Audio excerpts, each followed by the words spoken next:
Hello guys, ఎలా ఉన్నారు అందరూ? Welcome back to our channel Vihas world. ఎంతో సులభంగా అండ్ రుచికరమైన టమాటో పచ్చడిని ఇప్పుడు ఎలా చేయాలో చూద్దాం రండి. ముందుగా స్టవ్ ఆన్ చేసుకొని కడాయిని పెట్టుకొని అది హీట్ అయిన తర్వాత అందులో నువ్వులు వేసి దోరగా వేయించుకోవాలి.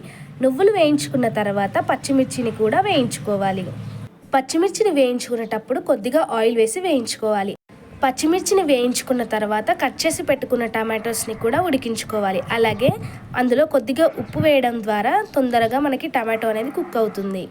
ఒక మిక్సీ జార్ తీసుకొని మనం ముందుగానే వేయించి పెట్టుకున్న నువ్వులు అలాగే పచ్చిమిర్చిని కూడా గ్రైండ్ చేసుకోవాలి. అలాగే ఉడికించి పెట్టుకున్న టమాటాలని కూడా గ్రైండ్ చేసుకున్న తర్వాత అందులో కొద్దిగా సాల్ట్ని యాడ్ చేసుకోవాలి.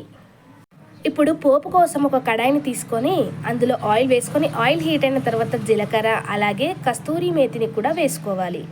కట్ చేసి పెట్టుకున్న వెల్లుల్లి రెబ్బలను కూడా వేసుకొని అలాగే అందులో ఎండుమిరపకాయలని కూడా వేసుకోవాలి. కరివేపాకు కూడా వేసుకున్న తర్వాత పోపులో పసుపుని కూడా యాడ్ చేసుకోవాలి. పసుపు వేసుకున్న తర్వాత ఒక 2 మినిట్స్ వరకు లో ఫ్లేమ్లోనే ఉంచుకోవాలి. ఆ తర్వాత పోపు రెడీ అయినట్టే. గ్రైండ్ చేసి పెట్టుకున్న టమాటా పచ్చడిలో ఈ పోపుని వేసుకొని మిక్స్ చేసుకుంటే టమాటో పచ్చడి రెడీ. ఎంతో సింపుల్గా ఈ టమాటో పచ్చడిని రెడీ చేసుకోవచ్చు. జస్ట్ 20 మినిట్సే మనకు పడుతుందన్నమాట. ఈ టమాటో పచ్చడిని అన్నంలోకి కానీ చపాతీలోకి కానీ చాలా బాగుంటుంది. మీరు కూడా ఒకసారి తప్పకుండా ట్రై చేయండి. వీడియో నచ్చితే లైక్ చేయడం మర్చిపోకండి. మీ ఫ్రెండ్స్ అండ్ ఫ్యామిలీ మెంబర్స్కి వీడియోని షేర్ చేయండి. Thanks for watching this video. See you in the next video.